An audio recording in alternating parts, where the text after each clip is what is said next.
Hi friends, ఈరోజు నేను మన జర్నీలో భాగంగా రేణిగుంట జంక్షన్కి అయితే వచ్చాను. ఒకసారి మీకు రేణిగుంట జంక్షన్ మొత్తం ఓవర్ వ్యూ చూపిస్తాను. Let's see and enjoy. First of all ఇది ఎంట్రన్స్ అండి. ఇలా మనం ఎంటర్ అవ్వాలి మన రేణిగుంట జంక్షన్లోకి. చూడండి, ఇది రౌండ్గా షేప్లో చాలా బాగుంది. అండ్ ఇక్కడ టికెట్ కౌంటర్ ఇది. ఇక్కడ మనం టికెట్స్ తీసుకోవాల్సి ఉంటుంది ఇక్కడ. అండ్ ఇది మన railway track, railway junction.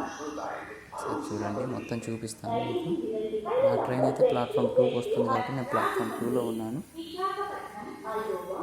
And ఇప్పుడే ప్లాట్ఫామ్ 3లోకి ఏదో ట్రైన్ వస్తుంది, అది కూడా ట్రై చేస్తాను చూపించడానికి. ఇదే అండి ఆ ట్రైన్. రేణిగుంట జంక్షన్ ఇండియాలోకెల్లా మోస్ట్ బిజియెస్ట్ అండి. ఈరోజు అంతగా పెద్దగా ట్రైన్స్ నడవలేదు. చూడవచ్చు మీరు కూడా, అసలు జంక్షన్ మొత్తం ఖాళీగా ఉంది. సబ్స్క్రైబ్ చేసుకోండి ఫర్ మోర్ వీడియోస్.